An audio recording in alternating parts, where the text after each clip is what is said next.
प्यारे बच्चों, the solution mathematics classes में आपका स्वागत है।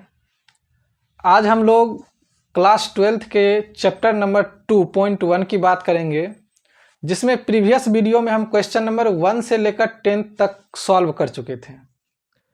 1 बाय 1 क्वेश्चन सॉल्व कर रहे हैं और अब जो क्वेश्चन नंबर 11 है उसको हम लोग देखेंगे कि क्वेश्चन नंबर 11 क्या कहता है। क्वेश्चन नंबर 11 जो है वो आपका है कि find the values of the following. कहने का मतलब जो आपको ये दिया है उसका वैल्यू निकालना है मौन क्या होगा।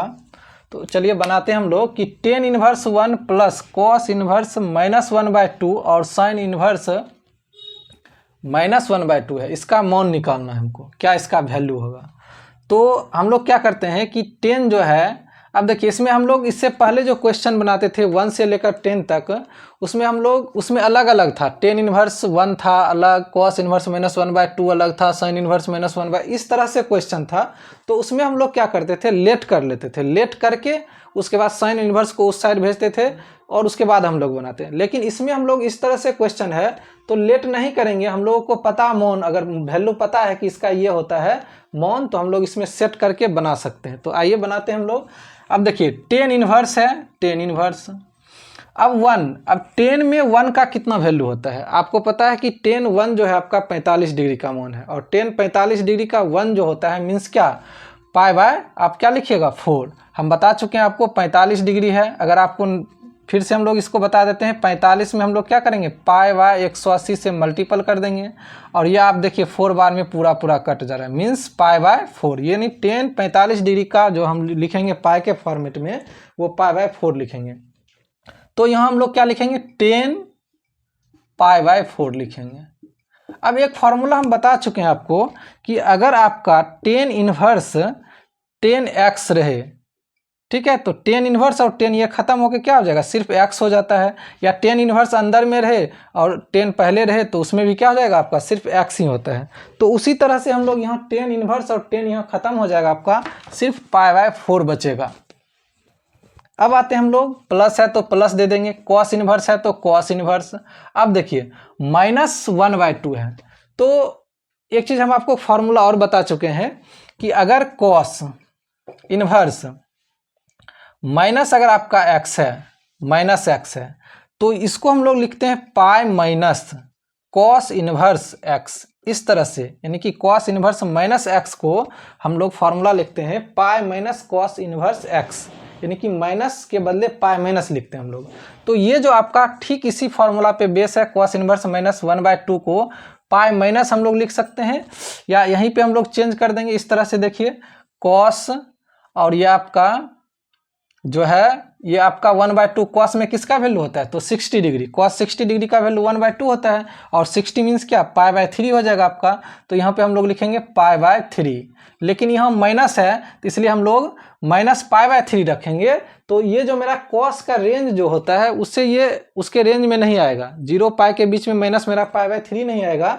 तो इसलिए हम लोग इस फॉर्मूला का यूज कर लेंगे पाई माइनस करके, यानी यहाँ पाई माइनस कर देंगे, इसी तरह से हो जाएगा, आप ये रेंज में आ जाएगा, माइनस करेंगे तो हम लोग प्लस। अब साइन इनवर्स आपका -1/2 है, तो साइन इनवर्स 1/2 का मान कितना होता है आपको पता है कि 30 डिग्री, साइन 30 का मान 1/2 होता है।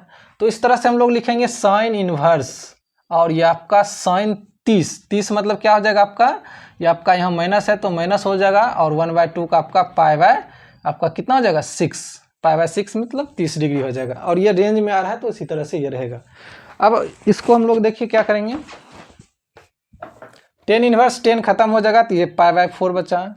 यह आपका यहाँ सॉल्व कर लीजिएगा पाई माइनस पाई बाय 3 को, तो ये 3 पाई माइनस पाई बाय 3 हो जाएगा, मीन्स क्या 2 पाई बाय 3 हो जाएगा आपका।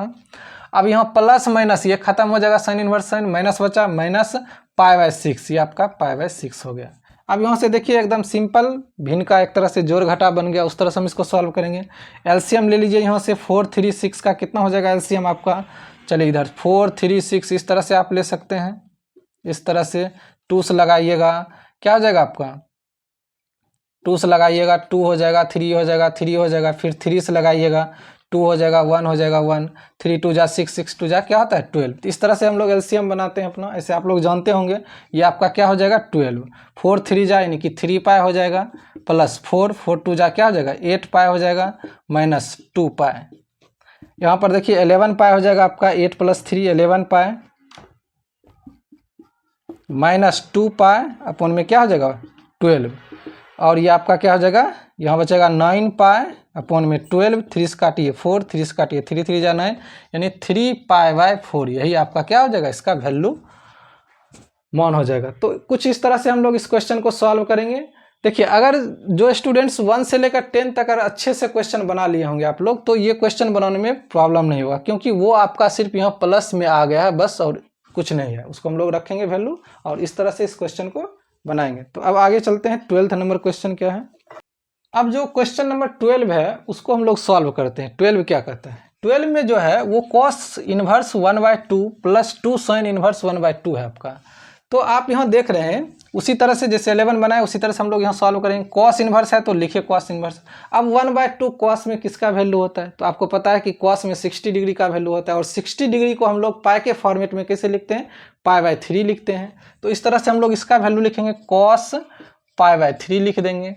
प्लस है तो प्लस लिखिए, 2 है तो 2, साइन इनवर्स है तो आप साइन इनवर्स लिखिए। फिर हम लोग देखेंगे कि साइन 1/2 किसका वैल्यू होता है, तो साइन में आपका 30 डिग्री का होता है, 30 डिग्री का, और उसका क्या होता है आपका पाई/6 होता है। मीन्स यहाँ पर हम लोग लिखेंगे साइन और ये आपका पाई/6 हो जाएगा। तो अब यहाँ देखिए कॉस इनवर्स कॉस खत्म हो जाएगा, पाई/3 हो जाएगा, प्लस 2 यहाँ फिर साइन इनवर्स साइन खत्म हो जाएगा, आपका क्या हो जाएगा 2 × पाई/6 हो जाएगा, 3 हो जाएगा यहाँ आपका। तो पाई/3 प्लस पाई/3 ये आपका कितना हो जाएगा 2 पाई/3, यही आपका हो जाएगा 2 पाई/3, 2 पाई/3 इसका क्या हो जाएगा 2 पाई/3। चलिए अब क्वेश्चन नंबर आगे चलते हैं हम लोग, क्या है क्वेश्चन नंबर 13 जो है आपका वो एमसीक्यू के जैसा है, यानी कि ये क्वेश्चन है आपका, उसमें 4 ऑप्शन दिया हुआ है। तो if sine inverse x equal y equal क्या हो जाएगा, देन क्या हो जाएगा। तो हम आपको बता चुके हैं कि साइन का जो रेंज होता है वो आपका -पाई/2 से लेके कहाँ तक होता है, पाई/2 के बीच में होता है। तो यही आपका ऑप्शन नंबर बी जो होगा वो आपका आ जाएगा। ए सी डी ये आपका ऑप्शन नहीं होगा, ऑप्शन नंबर क्या हो जाएगा आपका बी हो जाएगा। अब क्वेश्चन नंबर 14 की तरफ चलते हैं। क्वेश्चन नंबर 14 जो आपका है वो है tan inverse √3 - sec inverse -2 is equal to, ये आपका ऑप्शन है ए में पाई है आपका, बी में -पाई/3 है, सी में आपका पाई/3 है, एंड डी में आपका 2 पाई/3 है। अब इसको हम लोग किस तरह से सॉल्व करते हैं, ठीक उसी तरह से हम लोग बनाएंगे कि आपका जो ये tan इनवर्स √3 है आपका -sec इनवर्स -2 है। तो इसमें हम लोग क्या देखते हैं कि tan इनवर्स को लिख देते हैं हम लोग पहले, और √3 tan में √3 किसका वैल्यू होता है, तो आपको पता है कि tan 60 डिग्री का मान √3 होता है, और tan 60 डिग्री को हम लोग क्या लिख सकते हैं पाई/3 लिख सकते हैं। मीन्स यहाँ पर हम लोग लिखेंगे tan पाई/3 माइनस है। अब आइए देखिए सेक इनवर्स -2, अब इसका ये रेंज में नहीं आएगा, तो हम लोग इसको क्या करेंगे, फिर उसी तरह से पाई माइनस करके बनाएंगे। इसको हम लोग यहाँ पे लिख देंगे सेक इनवर्स। सबसे पहले नंबर देखिए सेक 2 का वैल्यू क्या होता है, तो आपको पता है कि सेक जो होता है वो कॉस का अपोजिट होता है, और कॉस जो आपका 1/2 जो कॉस का वैल्यू होता है वो आपका 60 डिग्री होता है, और उसको हम लोग अपोजिट करेंगे तो मीन्स क्या सेक 30 डिग्री, सेक 60 डिग्री का मान जो होगा वो आपका 2 हो जाएगा। और जब आपका सेक 60 डिग्री का मान जब 2 हो जाएगा तो 60 डिग्री को हम लोग कैसे लिखते हैं पाई/3 करके लिखते हैं। मीन्स क्या यहाँ पे हम लोग लिखेंगे -पाई/3, लेकिन ये रेंज से बाहर है तो इसलिए हम लोग पाई पहले लगा देते हैं, कि पाई -पाई/3 इसको हम लोग लिखेंगे। अब देखिए tan इनवर्स 10 खत्म हो जाएगा, पाई/3 हो जाएगा आपका, माइनस सेक इनवर्स यहाँ सेक लगा देते हैं हम लोग, सेक क्योंकि सेक फॉर्मेट में ये होता है, तो सेक से खत्म हो जाएगा। यहाँ क्या बचेगा, इसको सॉल्व करेंगे इस तरह से पाई -पाई/3, तो ये आपका हो जाएगा पाई/3 माइनस यहाँ हो जाएगा आपका 2 पाई/3। इसको हम लोग सॉल्व करेंगे तो पाई -2 पाई/3 हो जाएगा और -पाई/3। इस तरह से क्वेश्चन नंबर जो आपका है 14 इसका आंसर क्या हो गया, बी हो गया, -पाई/3 हो जाएगा। तो प्यारे बच्चों इस तरह से हम लोग क्वेश्चन नंबर जो आपका 14 था इस तरह से हम लोग इसको सॉल्व करेंगे। और जो आपका चैप्टर 1.2 है उसका हम एक एक क्वेश्चन एनसीईआरटी का जो है एक एक क्वेश्चन हम लोग यहाँ सॉल्व किए हैं, और आप लोग अपने घर में उसको कॉपी में नोट कीजिए अच्छे से। और जो फार्मूला हम उससे पहले प्रीवियस वीडियो में हम आपका इसका थ्योरी, जो आपका 2.1 चैप्टर का थ्योरी है उससे रिलेटेड जो भी इस चैप्टर का फार्मूला है उसको हम बता चुके हैं। उसको आप घर में अच्छे से लिखिए और उसको प्रत्येक दिन पढ़ते रहिए। तो इस तरह से ये आपका, और फिर हम लोग अगले क्लास में 2. जो आपका है 2 उसको लेकर फिर हम लोग मिलेंगे। तो उम्मीद करते हैं आप लोग इस क्लास को अच्छे से समझे होंगे, और अपने दोस्तों के बीच इस वीडियो को शेयर कीजिए, लाइक कीजिए और हमें कमेंट कीजिए कोई भी प्रॉब्लम हो। तो आज के लिए इतना ही। थैंक यू, धन्यवाद।